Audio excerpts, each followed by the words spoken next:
So for this video, I want to discuss underrated Stephen King books. And in fact, this is going to be the first video in a set of 3 videos.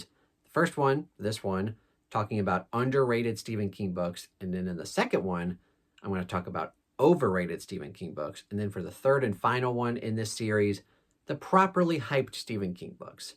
So basically, this one, I'm going to talk about the underrated books, books that I believe don't get enough hype. People don't love these books as much as I do, or they don't get enough recognition as I think they should.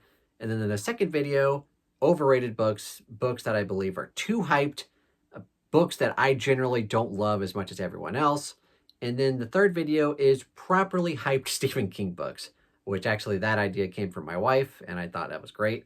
And these are basically books that, it's tough because Stephen King is very divisive among fans, but these 10 books that I have picked out for the properly hyped books, generally speaking, most King fans, they collectively either don't like these books or they collectively enjoy these books to varying degrees. So I think that's a fun idea. So for this first video, I'm going to focus on the underrated Stephen King books. And of course, this is all subjective, all my opinions. So take that into account and do with that what you will. But with all that being said, let's go ahead and jump right into it. And this is in no particular order, but first off, kind of as an honorable mention, I mentioned my wife came up with the idea of the properly hyped books. This is her favorite book of all time, and she thinks that I should include this in here. But in my opinion, it's hyped enough because a lot of people that we've suggested to read this love this book. A lot of our close friends, this is their favorite Stephen King book of all time, and it does have a really good movie. I'm, of course, talking about Dolores Claiborne, which since I've gone back and reread this a few years ago, it is now one of my all-time favorite Stephen King books, Dolores Claiborne, one of my all-time favorite Stephen King characters. And like I mentioned, a lot of people have recently picked this book up and have thoroughly enjoyed this book. But generally, it's not in a lot of people's top 10s, which it probably should be. So I definitely wanted to at least mention that here. But in our corner of BookTube, a lot of people do really enjoy Dolores Claiborne. Next up, we all know that Stephen King does write fantasy, mainly known for like the Dark Tower series, but he did write a standalone book, fantasy book in the 80s that maybe not a lot of people have either read or not a lot of people absolutely love this book. But for me, it's definitely an underrated gem. And that would, of course, be The Eyes of the Dragon. Now, this book definitely reads younger because he wrote this for his daughter, Naomi. And it's kind of more, young adult books didn't really exist back then, really. But I would definitely consider this more the language like you would write for like a young adult book. Maybe even a middle grade book. Except there's some weird stuff because it's Stephen King, so there's some weird stuff in it. But overall, this is a pretty great fantasy book. It's just a fantasy standalone book. And The Eyes of the Dragon, you get further into the story and you realize what exactly that means. It's a really cool concept, really cool characters, and I definitely recommend the audiobook. I don't remember the narrator's name, but I'll put it right here because this guy really brings the story to life, so definitely check that out. But yeah, Eyes of the Dragon, super underrated. Like I mentioned, everybody knows Dark Tower, but this is a really cool fantasy standalone. And speaking of the Dark Tower, there's definitely one pick for me that is definitely the most underrated Dark Tower book. Can you guess which one it is?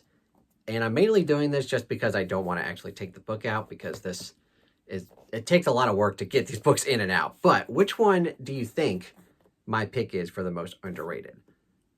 If you guessed Song of Susanna, book 6, the purple one here, you would be correct. Because that book is just so amazing. And for so many people, like besides Wind Through the Keyhole, which is kind of generally people's least favorite Dark Tower thing, of the main novels, so many people cite Song of Susanna as being the worst or just the most, useless. Like a lot of people think that that book should have kind of been included in books 5 and 7. They kind of view it as filler, but I wholeheartedly disagree. Song of Susanna is one of my favorites in the series. It's kind of tied with book 4, Wizard in Glass. Books 2 and 3 will still be my favorite, but book 6, man, it's just so trippy and just so out there. And Susanna, obviously, is one of my favorite characters. So I definitely think it's one of the most underrated Dark Tower books and one of his most underrated books in general. We also have the second book in the Bill Hodges trilogy, that would be Finders Keepers. And for me, this is by far and away the definitive best book in that trilogy. The first book is good. It's fine. Not one of my favorites. It's 3.5 stars. The third book, I really dislike. One of my least favorites. He kind of shoehorns in a supernatural element that I really just, it doesn't fit with the vibe of the rest of the series. And then the second book is just outstanding. And honestly, I really wish this book would have been a standalone. If you would have published this as a standalone, it would have been like one of my all-time favorite King books. And it is, but it's so good. Like, and really, honestly, like Bill Hodges and the gang is barely in this book. They don't really show up until like 150 pages in. And really, he should have just made this a standalone. Like, not even include Bill Hodges. So, but yeah, sadly, a lot of people cite this as their least favorite in the trilogy, which I just don't understand. Because this book is just got great character moments. It's got very intense moments. But yeah, this book is super underrated. Another underrated book, because a lot of people haven't read this book, or even just a lot of people don't, maybe they don't hate this book, but a lot of people just don't love this book. But I really enjoy it. And that would be The Girl Who Loved Tom Gordon. Very short book that he wrote, I think in like 1999, either like around or right before, I think it was right before his car accident. So it's one of the last things he wrote before he almost died. And this book has one of my all-time favorite female characters, Trisha McFarland, 9-year-old girl who gets lost in the woods. I will say probably my least favorite aspect of this book is all the baseball stuff. I'm not a big baseball fan, but if you can get past that, this book is really good and really terrifying, because this was the very first Stephen King book that I read. I read it as a middle schooler, and I really didn't care about the story, but reading the book, coming back to it as an adult, you realize how terrifying having a kid lost in the woods would be. And yeah, this book is really good and just very underrated. Next up, we have King's lowest rated books on Goodreads, which I understand, but at the same time, I just wholeheartedly disagree. And that would, of course, be The Colorado Kid. I love this book.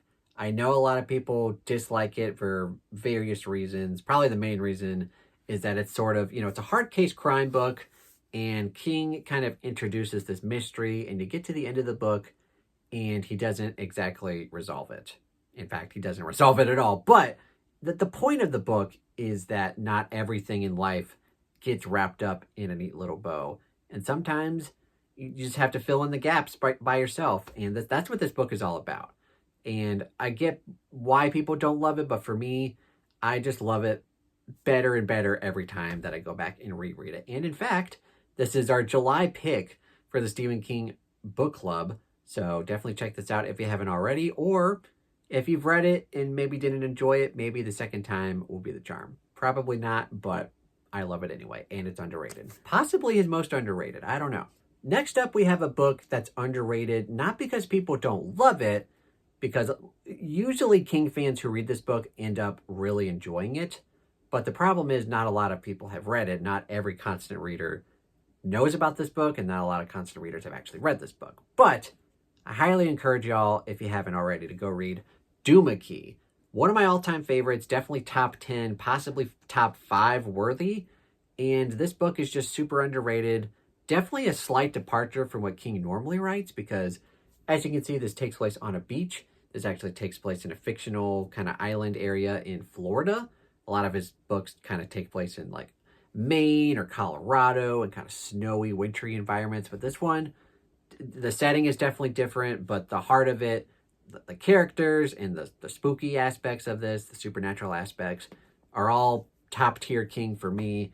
Definitely one of my all-time favorites, and I definitely highly encourage all y'all King fans to go out and read this if you haven't already.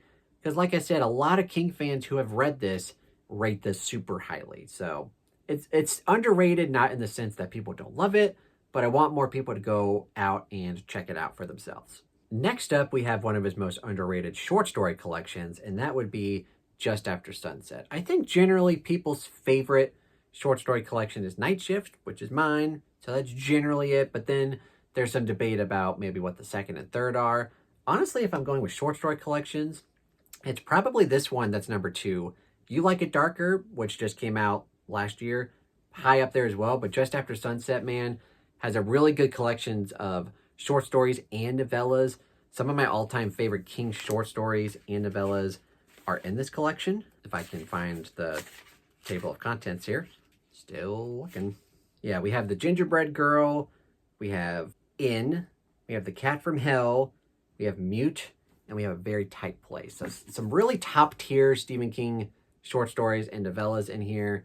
Definitely highly recommended to everyone who hasn't read it yet, because like I mentioned, Night Shift and there's Skeleton Crew, which might show up in one of these other videos. But yeah, Just After Sunset, one of his most underrated short story collections. And speaking of collections, I have a novella collection to talk about with y'all. Possibly, well, it's not my favorite, but it's definitely a top 10 Stephen King book for me of all time, and definitely one of my favorite collections by him. Pretty recent, and that would be If It Bleeds.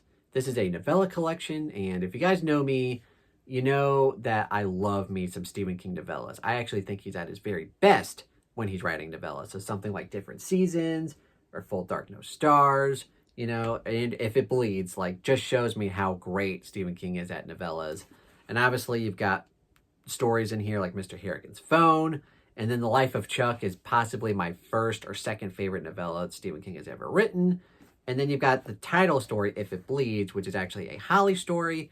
I'm not the biggest fan of Holly, but I do think Holly is at her best in this story.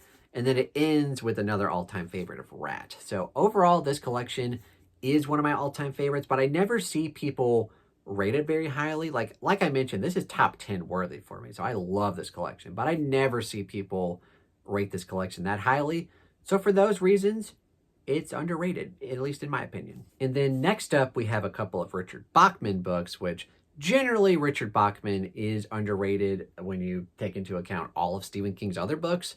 But these are definitely underrated in the sense that a lot of people haven't read them and a lot of people don't love them like I do. So first off, we're going to talk about Blaze, which is definitely underrated. And this is actually a trunk novel that Stephen King wrote in the 70s. Didn't really think that it was very good and worth publishing, so he kind of just threw it in the trunk, like the saying says.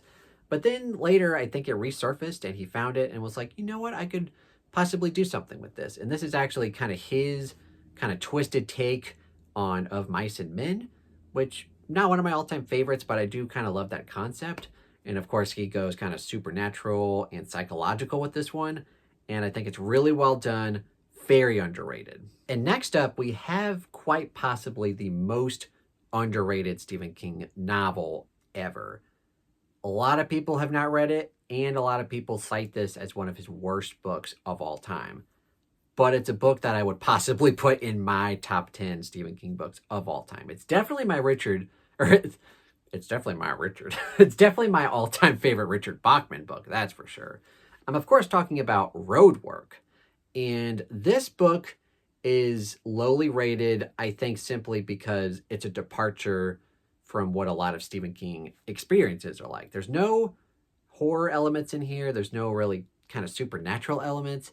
It's really just a character study about this dude named Barton Dawes and his kind of slow descent into madness. And it's really good. I highly encourage y'all to check it out if you haven't already. No guarantees if you will enjoy it, but hopefully I can get at least one of y'all to jump on the 5-star Roadwork train with me. Definitely one of my all-time favorites, and quite possibly his most underrated novel of all time. And then just as a joke, I was going to include Holly in this video, but I don't think I'm going to be able to say that with a straight face, because this book is not good, y'all. All right, so those are my picks for Stephen King's most underrated books of all time. So if I had to choose like a couple, like Roadwork and The Colorado Kid are definitely underrated, just in the sense that people generally don't like them, but also ones that I feel like aren't talked about enough are like If It Bleeds, Duma, Finders Keepers. Like, those are books that I really enjoy that I don't see enough people talking about. So yeah, those are my overall picks for Stephen King's most underrated books of all time.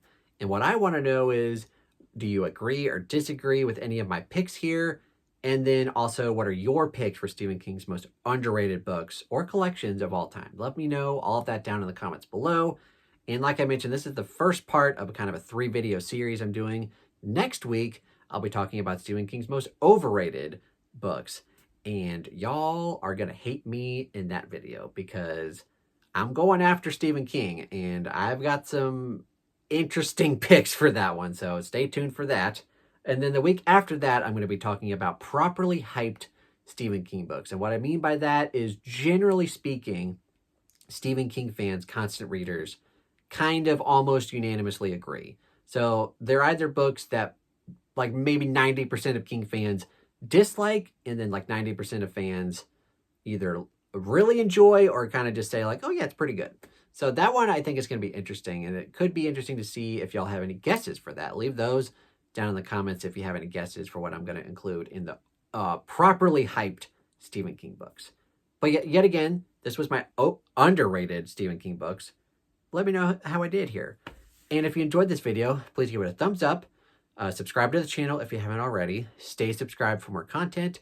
At the Bookish Tournament Discord, where, like I mentioned earlier, Stephen King Book Club, we're going to be doing Rose Matter in March, and Colorado Kid, like I mentioned earlier. We're going to be reading that in July, so stay tuned for all of that. And I've got my Patreon link down below if you want to go support me there for as little as $1 a month, and my Amazon wish list if you want to purchase me a book. Thank you guys so much for watching. Have a fantastic day.